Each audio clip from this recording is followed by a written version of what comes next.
بسم الله الرحمن الرحيم. الحمد لله رب العالمين، والصلاة والسلام على سيدنا محمد وعلى آله وصحبه أجمعين. أما بعد، السلام عليكم ورحمة الله وبركاته. بابتي أمر من لسر بابتي زور گرنگا کاریگەریەکی زۆری لەسەر واقعی مسلمانان بەجێهێشتووە لە کۆن و تاکو ڕۆژگاری ئەمڕۆ و لەوانەیە تا ڕۆژی قیامەتیش کاریگەری لەسەر واقعی مسلمانان هەبێ. کاریگەرەکە زۆرێکی سلبیە، هەندێکی ئیجابیە. ئایا خەلەل لە تەمەن باسی فەرمودەیەکە کە ئێمە دەرسی پێشومان وەکو پێشەکیەک بوو بۆ بابەتەکانمان، دەرسی ئەمڕۆژمان وەکو دەروازەیەکە، وەکو مەدخەلێکە بۆ بابەتەکەمان کە بریتیە لە ڕاستکردنەوەی چەمکەکان یان ڕاستکردنەوەی تێگەشتنەکان. بۆیە شەم فەرمودەیەمان هەڵبژار لەبەر گرنگی فەرمودەکە، لەبەر کاریگەری فەرمودەکە لە واقعی ژیانی مسلمانانە. فەرمودەکەش ئەگەر متابعەتان کردبێ وەکو لە فیسبووکا بڵاو کرابوویەوە، فەرمودەی افتراق الأمة، جابوونەوەی ئومەی ئیسلامی یا ئومەتی محەممەد صلی الله عليه وسلم بۆ 73 فرقە. دەقی فەرمودەکەتان بۆ خوێنەوە. طبعا فەرمودەکە زانایان هەڵوێستەی زۆریان لەسەر کردووە، دراسی زۆریان کردووە. یەک لەوانە دکتۆر حاکم بەتەیری کۆی کردوونەتەوە، هەموو ڕێگاکانی کۆ کردوێتەوە کە 8 ڕێگایە. خلاصەکەی ئەوە طبعا جیاوازیە لە نێوانیانە. ئەم لە ڕووی سەنەدەوە دراسی کردووە، لە ڕووی مەتنەوە هیچ با بڵێن هیچ تعلیقێک و تعقیبێکی لەسەر نەکردووە. من خۆم حەزەکەم پێشەوەی دەست پێ بکەم بزانم کامتان ئەم حەدیسی فرەقتان بیستووە یا کەسێ نەیبیست بێت؟ هەموو بیستوان. چەند کەس لەگەڵ سەحەتی ئەم حەدیسایە؟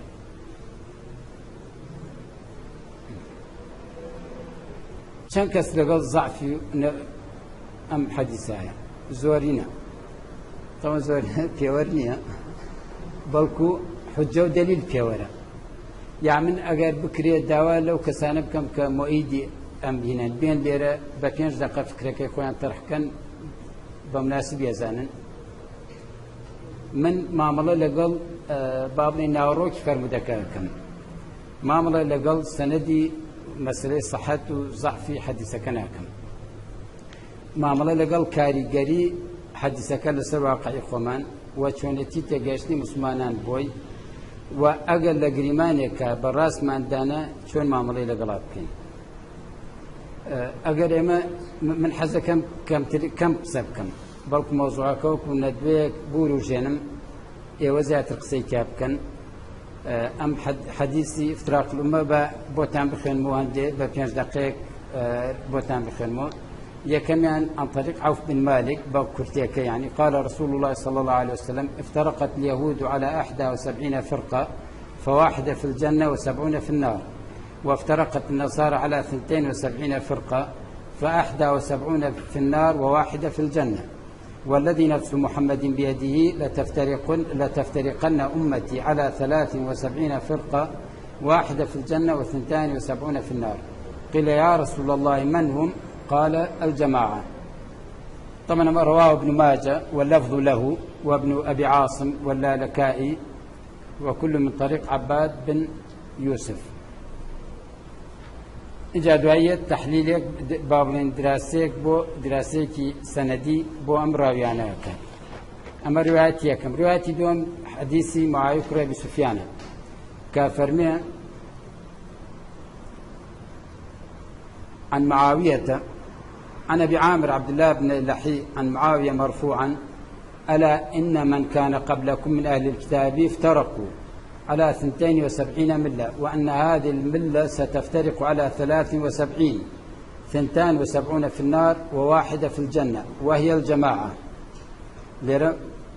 متن كان مشابه زور مشابه هيك. وأنه سيخرج من أمتي إضافية، وفيه زيادة، وأنه سيخرج من أمتي أقوام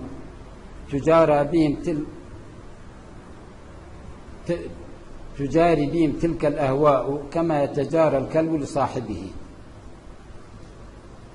أو الكلب بصاحبه، لا يبقى منه عرق ولا مفصل إلا دخله. وهذا لفظ أبي داود في سننه. رواية كتير طبرانية معاوية وقال حججنا مع معاوية بن أبي سفيان فلما قدمنا مكة أخبر بقاص يقص على أهل مكة شروك بوخلت باسك مولى لبني مخزوم، فأرسل إليه معاوية فقال أمرت بهذا القصص، يعني إذن الدراوة بيتو دراو أمر بيكرا أم شرو كانت جارته؟ قال لا.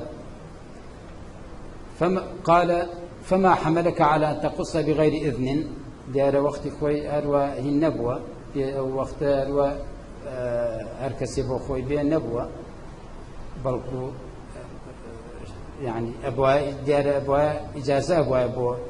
خطبة دان وشرو جيران وشتانا. قال فما حملك على أن تقص بغير إذن؟ قال ننشر ما علما علمناه الله. فقال معاوية لو كنت تقدمت إليك قبل مدتي هذه لقطعت منك طائفا. ثم قام حتى صلى الظهر بمكة.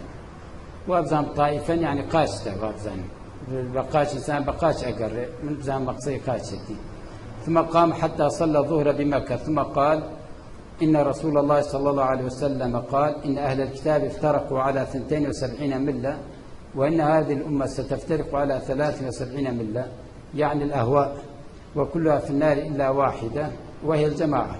وقال إنه سيخرج من أمتي أقوام تتجارى بهم الأهواء كما يتجارى الكلب بصاحبه، فلا يبقى منه عرق ولا مفصل إلا دخله.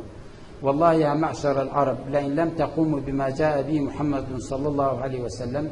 لغيركم من الناس أحرى أن لا يقوم به. يعني أقرأ فيها الناس خلق كتير من باب أولاد فيها الناس. رواية سيم لعبد الله كري عمرو، طبعا هو كي رواية كذو مجموعة ألفا أما رواه الطيالسي وأحمد والدارمي عن أبي المغيرة، وكذا رواه الآجري من طريق أبي المغيرة وأبو داود وابن أبي عاصم وابن بطة والحاكم واللالكائي. لا رجعت الروايتين كذا. سيما حديث عبد الله بن عمرو رواه الترمذي والآجري وابن بطة والحاكم واللالكائي كلهم من طريق من طرق عن عبد الرحمن بن زياد بن أنعم الأفريقي عن عبد الله بن يزيد عن عبد الله بن عمرو مرفوعا. وفيه إن بني إسرائيل تفرقت على 72 ملة كلهم في النار إلا ملة واحدة. قال ومن هي يا رسول الله؟ قال ما أنا عليه وأصحابي. لو بيش جماعة أمر روايتان الله ما أنا عليه وأصحابي. رواية شوارمي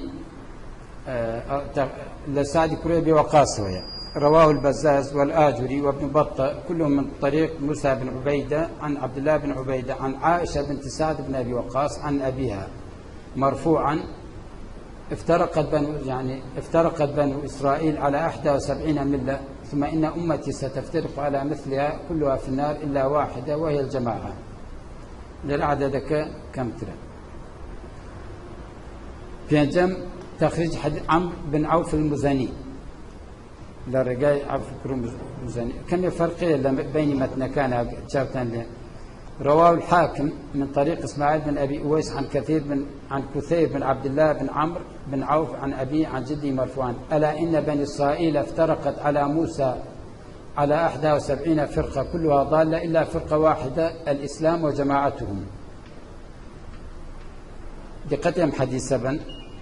ألا إن بني إسرائيل افترقت على موسى على 71 فرقة كلها ضالة إلا فرقة واحدة الإسلام وجماعتهم.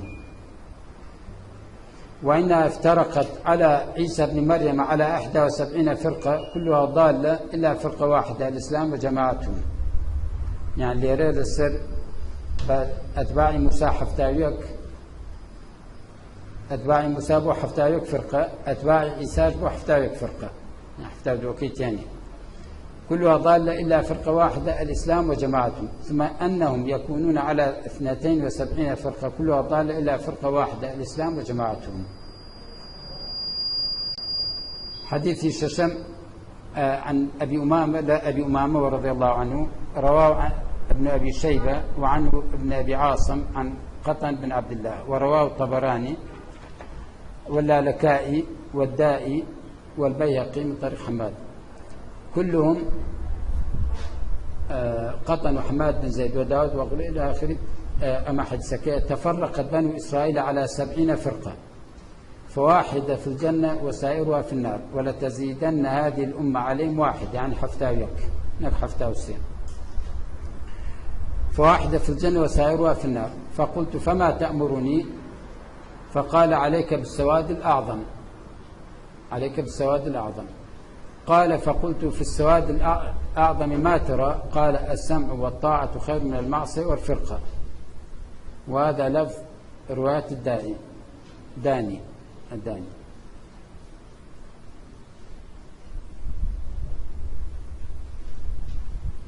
قال البيهقي بعد تخريج الحديث قال أبو سليمان الخطابي رحمه الله فيما بلغني عنه قوله ستفترق أمتي على 73 فرقة في دلالة على أن هذه الفرق كلها غير خارجين من الدين، إذ النبي صلى الله عليه وسلم جعلهم كلهم من أمته، وفي أن المتأول لا يخرج شرحك فهمي بيهقي كي جيشتي بيهقي بس جيشتي بيهقي كابهم فرمده.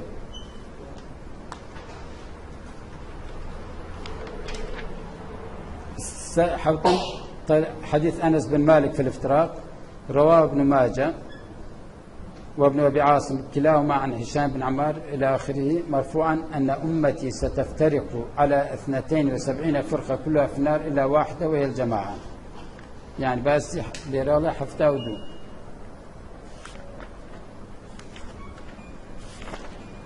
الرجاء يشتمل إلى الرجاء أبي هريرة ويرزاق والده، رواه أحمد وأبو داود والترمذي وقال حسن صحيح، وابن ماجه والموصلي وابن حبان والحاكم كلهم من طرق عن محمد بن عمرو عن أبي سلمة بن عبد الرحمن عن أبي هريرة مرفوعا افترقت اليهود على 71 فرقة، وافترقت النصارى على 72 فرقة، وتفترق أمتي على 73 فرقة. وهذا لفظ الرواية الأولى عند ابن حبان، وباقي الروايات نحو وليس في الحديث زيادة كلها في النار إلا واحدة. شوكاني طبعا علماء قسان لسر حديثة كزور كلها لسر أم زيادة قال كلها في النار إلا واحدة. لو علماء تازكان ابن محمد بن ددوش على أم زيادة كلها في النار إلا واحدة أو موضوع هذا شوكاني على غير صحيح نية. أما هشت إنك هشت روايتك هشت روايتك طب نختل جمار كان اختلافك بسيطة، بعض كلا حفتاو ومي محمد حفتاويك، بعض كلا حفتاويك يهود وحفتاو نصارى وحفتاو سي أمي بيامر صلى الله عليه وسلم. أما طبعا الحاكم الطريق ليرة دواي أم دراسة سندي كردوية بوي قشت تو قناعتيك أو درنجاميك أم حديثانا ناقنا درجي حسنش لأخوالي حسنون بلام علماء تياري السلفي زوربان تصحيح يكن ديار أوان لبر زوري رقاكيتي يا لبر تحقق حديثك معناه حديثك لواقع مسلمانانا ليرة نازم يعني من كس ايوه قسب كات لسر سندو ينم حديثة كس اگر كس ايوه قسب كات مجال هي من وقوت مقصى لسر سندي حديثة كناكم بلام لسر متني حديثة كم قصاكم خطان زانن حديث يكلا شروط صحتي اوه اگر حديث خبر بلا اشتيكي غيبي او اشتا لواقع تحقق بكات يا اگر خبر بلا اشتيكي رابردو تاريخ او اشتا بسلمينت آية ليرة طبعا حديثك وكوتم حديث گرنگیەکی زۆری لە واقعی ڕۆژانەی مسلمانانە ئەتوانم بڵێم بەشێکی زۆر لە کێشەی مسلمانان لە پێکەوە ژیانی مسلمانان لە ناویەکە ڕەفزیان بۆ یەکتر توندوتیژیان بەرامبەر یەکتر هجرانی یەکتر زۆربەی ئەگەڕێتەوە بۆ تێگەیشتن لەم فەرمودەیە. ئایا مشکلەکە لە فەرمودەکایە لە دەقەکانایە یا مشکلەکە لە تێگەشتنی ئێمایە؟ ئایا پێغەمبەر صلی الله علیه وسلم لە گریمانێکە پێغەمبەر صلی الله علیه وسلم ئەم حەدیثەی فەرموو بێت؟ طبعا بۆچی بخاری و مسلم روایەتیان نەکردووە ڕەغمە شوهرەتی حەدیثەکە؟ ئەمە خۆی طبعا جێی سەرنجە. لێرە حاکم الطەبری ئەڵێ ابن تەیمیە وا ئەڵێت ئەڵێ وغمز في قوة صحة شيخ الإسلام ابن تيمية مع أنه صحيح غمز يعني وكتشمر أماجيكي جير أو جير بس صحتهم حد لقلوا بصحيح زاني بلام عليه فمن كفر 72 فرقة كلهم فقد خالف الكتاب والسنة وإجماع الصحابة والتابعين لهم بإحسان. طبعا ابن حزم بصحينا زانيت ابن خلدون بصحينا زانيت. على كل حدثك كافر باسي افتراقي أمك كيشي فعلا كيشي قوري بمسلمان ناوتو كيشكا حدثك ناوتو يا فهم مسلمان ناوتو بقناعتي من طبعا تيجيشني مسلمان أم كيشي ناوتو هر وەکو چۆن تێگەیشتنی مسلمانان بۆ ئاياتی جیهاد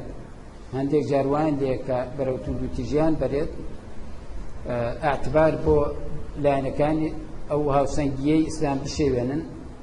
تێگەیشتنی هەڵەش لەم فەرمودەیە بۆتە کێشەی سەرەکی کێشەیەکی گەورە لە ناو مسلمان ئەمەیە وای کردووە یعنی شوێنوارە سلبیەکانی ئەم حەدیثە تێگەیشتنی هەڵە لەم حەدیثە یا تطبیقی هەڵا بۆم حەدیثە وای کردووە هەندێک کەس ئەسڵەن حەدیثەکە ڕەفز بکەن هەر وەکو چۆن حەدیثی مەهدی لە ئەنجامی ئەوەی کە هەر کەسێک هەڵسا و ئیدعای مەهدەویەتی کردووە لەژێر ئاڵای مەهدەویەتە چەندین مەذهب و تائیفە و فرقە و شت پەیدا بووە لەژێر ئاڵای ئەو ناوە چەندین فرقە پەیدا بوون و خەڵکی تریان کوشتووە و پەنیان بردوتە بەرچەک و بڵێن هێمنی و ئاسایشی کۆمەلگایان شێواندووە ئەمە وای کردووە لە زۆرێک لە مسلمانان لەسەر ئەم ئاثارە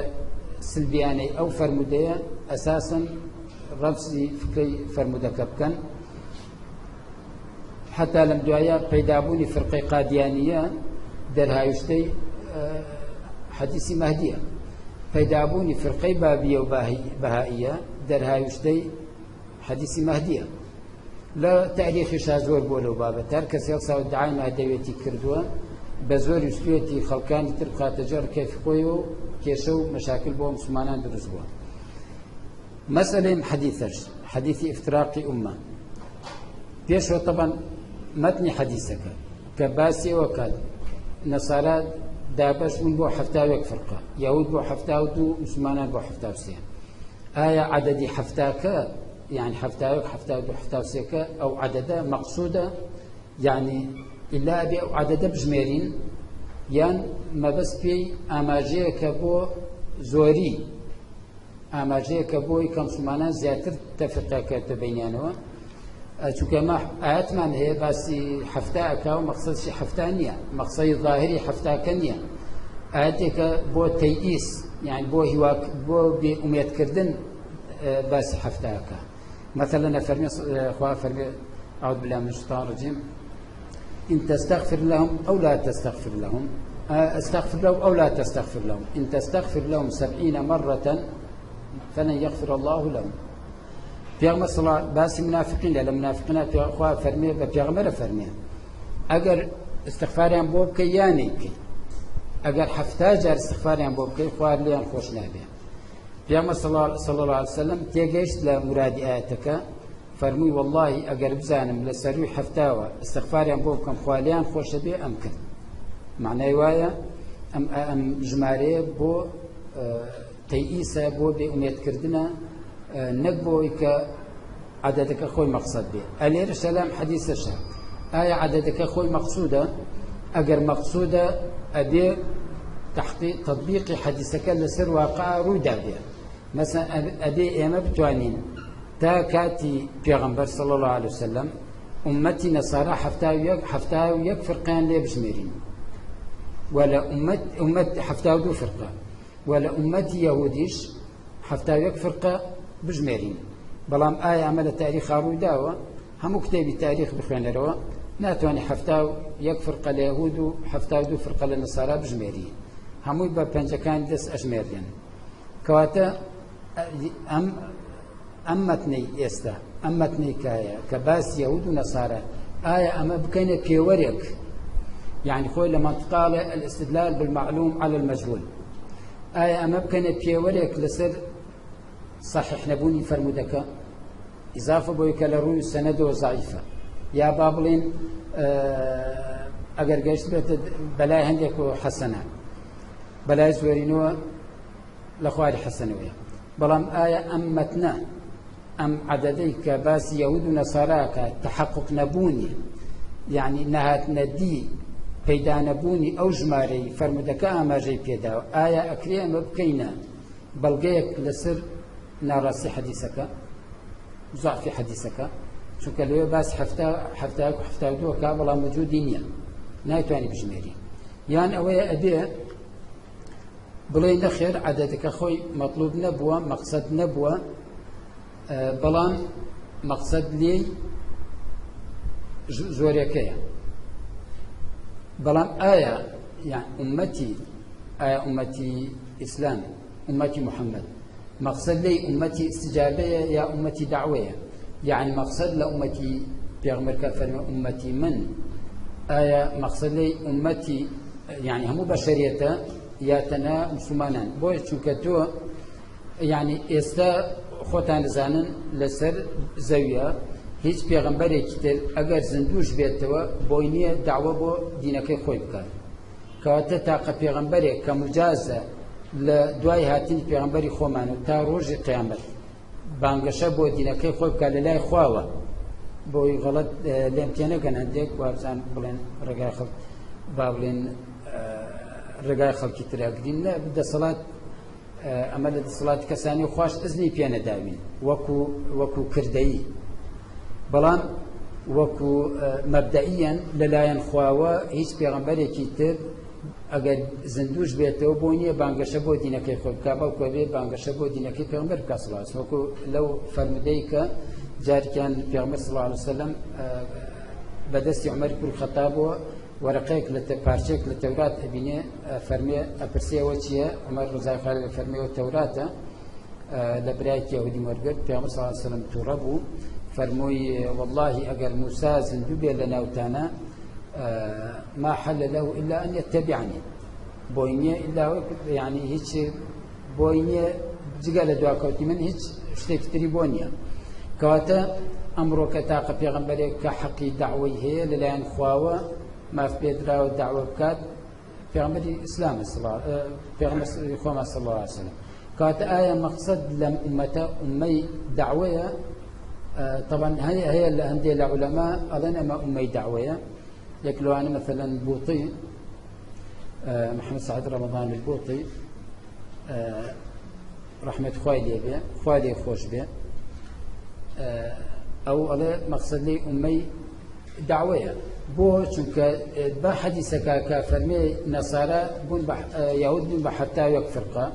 نصارى بون بحفتة ودو فرقة معناه ويكلا فرقة كاني كسر بنصارى حسابا أبي يهود به وكاتك على أمتي من أبي بحفتة فرقة كواتا حفتة يكود وكشي آية حفتة يكو حفتة وكشي يهودي لسر يا يهود ونصارى هريك بفرقة حسابك لأن أوكاتا فرقة نصارى بجايك فرقة يهود بجايك أما أنا طبعا كمال إشكالات لسر فهمي حديثك يكلاي نكراوتو كسش ناتوان يكلاي بكاتو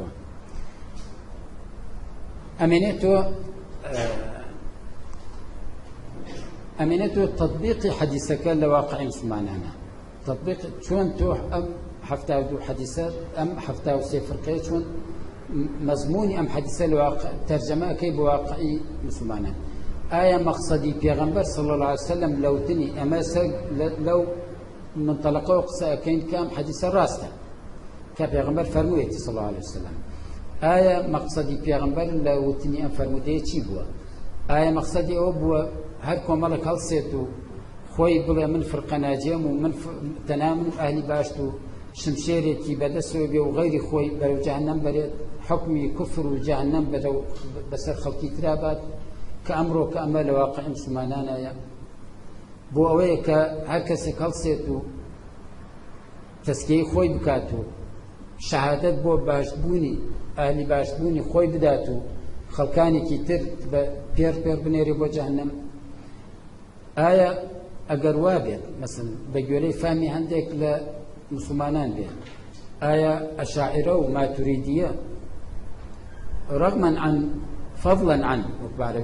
عن معتزلة وخوارج وشيعة وأمانة آية أشاعرة ما تريدية ضمن فرقانا آية أشاعرة ما تريدية بو جهنمة آية إمام نووي إمام ابن حجر صلاح الدين أيوبي نور الدين الزنكي ديان دولة السلاطين دولة عثماني سلاطين مماليك أيوبيا كانوا أماني تركا همو أشعريبون آية أمانامي أمتي إسلامي هموي برو جهنم أي كي برو باش تركت أما كيشيكي قورية براستي لا تطبيق أم حديثات تنانت أوانشي كأيانوية خوان بفرقة ناجية دابنين كاتب بقشتي قساكات زور بأساني أليت بلا غير فرقة بو جهنم ممكن بلا بس خالدني لجهنم يعني حتى إلى جهنم نابن بلام دعي معي كدرتين معناه ويا آية تاكي أمان خو طبعا تقوى بيه تاكي أم أفراداني أم جماعان بيه معناه ويا نووي ابن حجر عزيكري عبد السلام هزاران عالمي آوها هم أهل جهنم تا چنان في باك ابنوا صلاح الدين أيوبي هزار ديان قائدي آوها هم أشن بو جهنم أما هم نتيجة تطبيقي هلا بو فرمودية كواتا يعني شون لم إشكالي من نجات من بيت أجر أم حديث تاكو أمرك زورك هم فرقة كان تقريبا زورك لفرقة كان أجر هم شيان نبي أبو شيء معاملة لقلوا فرمديك شون يعني حسابك لكن لو هلانيك بردوام مسلمانان تيكوتون لهرجي لك إخواني توا سيرك هر عالمك بو جيلي خوي حفتاو سيف فرقة حساب كردوا أجر كوان كيتوا يعني تاسا كرنبك حفتاو 100 مليون فرقة شكل بردوام هر عالمي كاتو هرشي لساحكي خويا هبوا هرشي لدوربري خويا هبوا هرموا لفرقة ضال حساب كردوا أمر الواقع خو معنا مثلا تيارات واهية هرشي جماعات إسلامية هي لكاتك كخلقي دجاتي إسلامك موجيكي قرانو لإسلام برو بيديني هبوا خلقانك باجتهادك هولدا بو قرانوي إسلام لبروي كبتنظيم الشكان همو بفرق ضال حسابكرين اگر امانين شي بخيت سر طبعا هر اسال عالمي اسلاميه زياد لحفتا وسير جماعه حزب اسلامي هي هر يكو بناوي شو خو آل جريك ناو هنا كي خلاصه يعني تطبيق كردني ام حديثه الواقع للتاريخ الاسلاميه كيشي كزور قولي بو مسلمانان ناوتو اگر بلين يعني بدرجاي تاريخ هم مسلمانان ليتينا قيشتون رنگ كسي بل سير يعني تو بتاريخ بدرجاي مجلس اسلام كس ليتينا قيشتون تو ليتي بقي حديثك بدرجاي تاريخ هرشي علماء هي بهلا ليك يان داوتو تو سبراسي لك يديتو بلام خوي اما كيشيك واقعك كيشيك الواقعي امايا اي دينين بجوري هر سردمك بيت فرق أو نزور حساب جميع براوة كلجماعة نايت آية في عمر صلى الله عليه وسلم هيج بيوري كيدانا أقرم حديث الراس بيت بو مسلمانان مثلا أو هالي تيجيشتون بو كوتونة أو هلايوة آية كلمة الجماعة كحديث كي معاوية باسي أكاد كلمة جماعة كفاية بويك كيشك حل بكات خوكو مالك الله سي أمرنا يكون يعني الجماعة الإسلامية الجماعة يعني يكون الجماعة استشون وكوس مسابقة لبين جماعة قاعدة وجماعة دولة إسلامية كيز وتر إعلان دولة كرد أو تراني به باعتباته كأنه اشتكى مجرد بإعلان كردين بناوناني دولة لخود يا بناوناني خلافة لخود ترتوى هارهم وبيت تسليم بنا اشتكى بو سادية بو سطحيتية يعني كواتا كلمة الجماعة ناتوني مشكلة كمان بو حلقات أمنته سر كلمة ما أنا عليه وأصحابي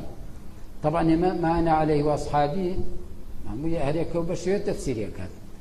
أمنته درنجام أمنته سر ديسان وفهمي إيما بو شوانيتي تيجيشني أصحاب لإسلام لآيات ولا فرمدة كان بير سر الشيعة مثلا لقل إيما أوانش الدعاية وكان كأوان سر تيجيشني صحيحا أوان سر تيجيشني أهل بيتي كأهل بيت لسر منهج أهل بيت باعتباره كأهل بيت لغير إخوان نزكتر من لبيغمبر إما أجر آية كان القرآن كواضح بعربين مفهوم اختلاف لبين ما نارو أداة لسر تيجيشنين آية هالنجاني يا وينا كردني تيجيشتني أصحاب بو إسلام كأما عملية اجتهادي واستنباطية أبي استنباطي بكي آية ألما أبي تشن اختلاف لبين معنى دروس بيت كواتا ليرشا إما ديسانو أم حديثة بوشيوية ديسانو كيشا كمان بو حلنا كذا وهكذا بني متن حديثك يعني شيل روي تطبيق كدنو شيل روي أو ينيداينا وبابلين أو تكملاني كاللقلياتي معنا عليه وأصحابي أمانة هموي قصدك يكلا كروني أبوي ديسانو منهجتي تواما ناداتي أتواني بلي في أحسن الأحوال يعني لباشترين حالته أوي بلي أم حديثة بيغمبر صلى الله عليه وسلم ويستي بما راب يعني كاختلاف لبين مسلمانان روادات أما سنة حياته لقلا وشاويستي بيوريك مان بو دابني معيارك مان بو دابني ميزانك مان بو دابني أميان تقريبا أتواني بلي نزيكترين يعني هرشون يكبت ما أنا عليه وأصحابي منهجكيا بوي هر كسي كالناس اتو لخوي منهجك دابنيت لخوي وتيجيشنك دابنيت يا لخوي بيور وشد دابنيت بيغمر خوي صلى الله عليه وسلم بيوركي داناوا أو بيور شوية كما أنا عليه وأصحابي بلان ديسان أميان هرشان أمشان وكوتم نيتواني ولا ستاصد كشك حلقة كواتا أمانيتو وقتا تو بعام ميزانك عامتيه بس أبي هول بدي دراسي بكي شون بقيته أو ميزانه شون هروكو شون هذيك كلاسي ادعاء أو كفرقة ناجية أواني تربو آجرن بهمان شوا هركسي كلاسي عليه بلا من لسر نهجي في غمر أصحابهم بعض كسي كبخوي عليه من لسر نهجي سلفهم آية أكريتو لسر نهجي سلفي مقصدها لسر نهجي أصحابه في غنبري أي معناه أجيالي إسلامي لدواي أواني غير خود آية لسر نهجي في غنبرنين آية لسر نهجي صحابنين وكجار الإمام الشافعي نفر برسالي كليكا الله برسالي حكمك شرعي ليكا إمام الشافعي فرمي في غنبر وافرمي كابلا لي برسي رأيتو لو مسألة إمام شافعي ترى بفرمي مقال من بيني لكنيسوية مدروا يان بشتوني مسيحي كان بستوا ولا من برسي رأيتو تشيا بيغمبر شتيك بليت من بيشواني أو عالم يعني مقصدي تو مقال من لسر أمة بيغمبرني من لسر رأي بيغمبرني جاء اتهام كردني يا مسلمان يا بابن داناني أو هركس ادعاء أو بكات كمن لسر من لسر حقن تنامن في القناجيم من لسر نهجي أصحابه في غنبرم أواني تركواتا لسر نهجي أصحابه في غنبرنين ئەمە بەدەرهێنانە دەرەوەی تایفەیەکی زۆرە لە مسلمانان لە بەدرێژایی مێژوو فکرەی تەکفیر یعنی ئەم حەدیثە وەکو لەسەر واقع یەک لە ڕەمدانوەکانی تری ئەمە یەکێک لە ڕەمدانوەکانی کە ئەم خلافی بینی مسلمانانی تیش کردوتەوە خلافی بینی مسلمانانی زۆر با بڵێن گەورە کردوتەوە وای لێ کردووە بگاتە حەدی مفاسڵە ئەم خۆی بە ئەهلی بەهەشت بزانێت ئەو بە ئەهلی جەهەنەم بزانێت ئەم مشکلێکی گەورەیە زۆر تەبعاً لە هەمان کاتە ئەم حەدیثەیە ڕێگە خۆشەکا بۆی کە ئینسان مەسەلەی تەکفیرکردنی غەیری خۆت کە تۆ طبعاً کە کردە ئەهلی جەهەنەم ئاسانیە ئاعتیادیە دوای تەکفیریشی بکەین خلاصە ئەمە یعنی کۆمەڵێک لێکدانەوەیە بە درێژایی تاریخ لەگەڵ لەسەر ئەم حەدیثە کراوە ئەم خەڵکانێک کە تەئییدی بوونی ئەم حەدیثەیە صحەتی ئەم حەدیثەکەن زیاتر ئەو فئانن کە پیان خۆشە تەنها خۆیان بەخۆیان بە فرقە ناجێ بزانن ئەمە مشکلەکە لەوایە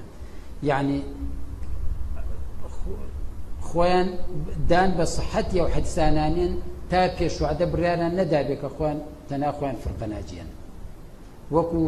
هینێک بەکاری بێنن با بڵێن وەکو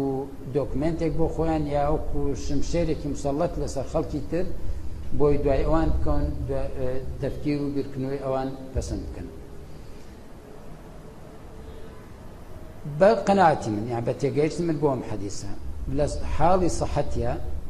تەنها ئەوەندەیە کە ئەم حەدیثە بۆ ئەوە نییە کە تۆ هەموو جارێ 72 فەرقە بژمێری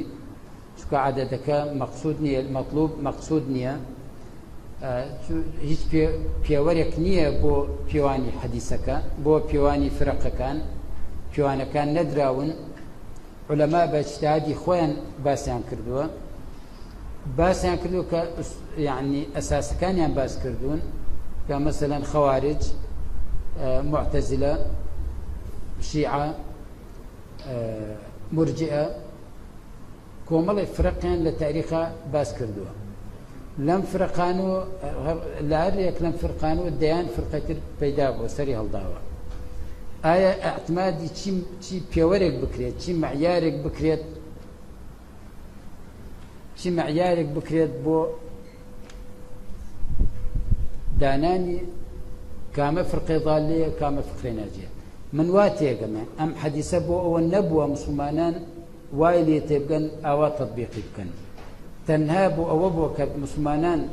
ئەگەر اختلافێک ڕوودا لە بینیانە سەدمە نەبێت طبیعەتی بەشەر وایە اختلافات ڕووەدا بە حکمی ئەوەی کە عمری ئومەی ئیسلامی درێژتر ئەبێ لە ئومەتەکانی تر لە ئومەتی مەسیحیەت و لە ئومەتی یەهودیەت طبعا پیامبەر صلی الله علیه و سلم حسابی ئومەتی نەسارایی تا هاتنی خۆی کردووە و چونکە حەدیثەکە باسی ڕابردووە وحسابي أمة يهود شكالله افترقت تا كاتي عيسى كردوه لدواي هات بيغمبر تر أمي محمد صلى الله عليه وسلم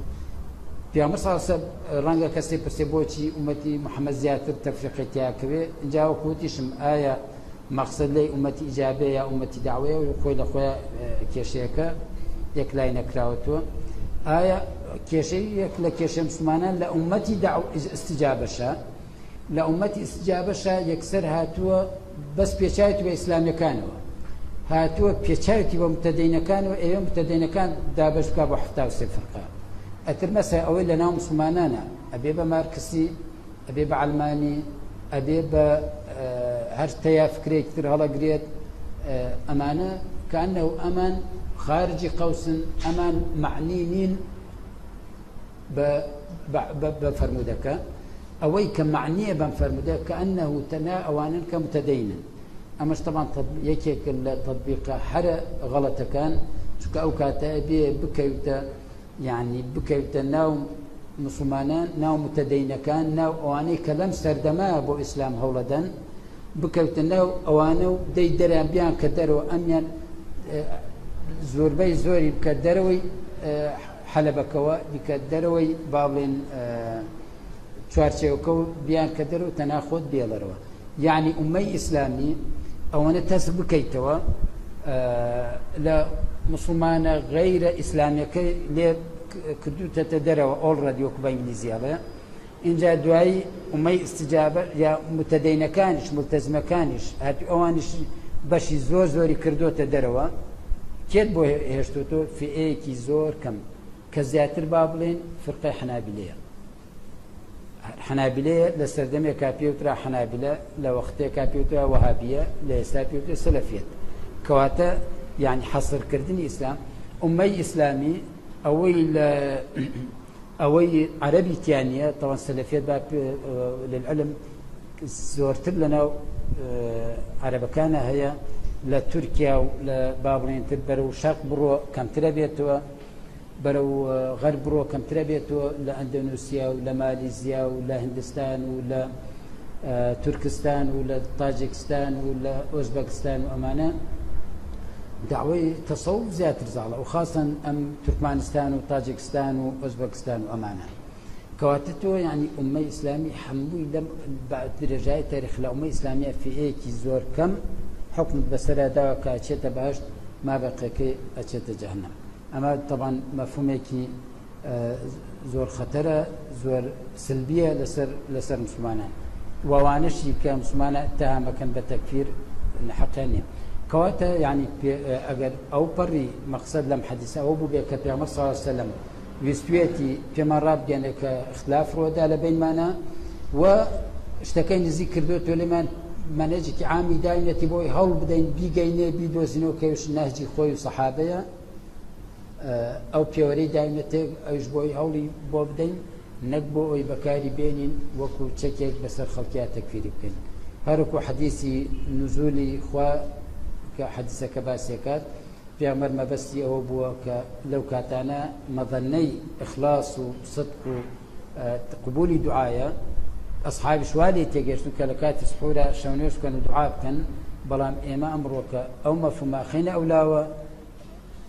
ئەو بەشەی تەرکیزە خەینە سەر کە ئەسڵەن مەقسەد نەبووە لە حەدیثەکە کە مەسەلەی دابەزینەکەیە مەسئلەی حەدیثی فڕەقیش هەر شتێکە لەو بابەتە پێغەمبەر بۆ مەبەستێک وتوێتی بەڵام مسلمانان بۆ مەبەستێکی تر بەکاری هێنن من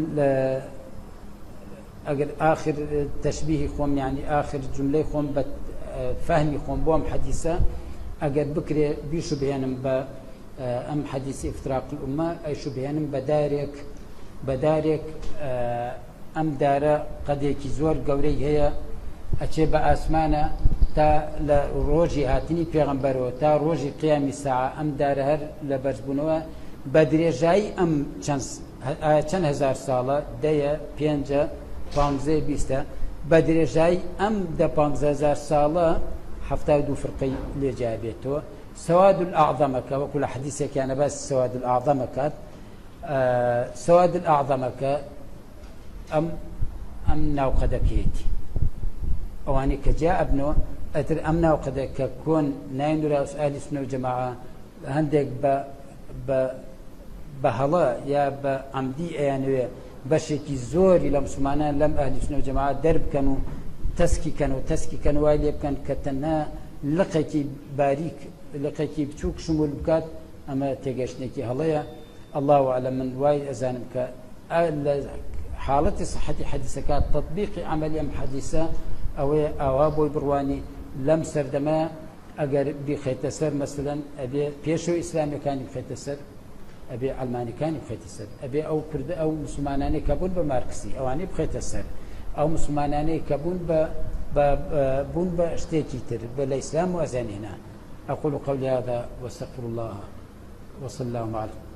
سيدنا محمد وعلى آله وصحبه أجمعين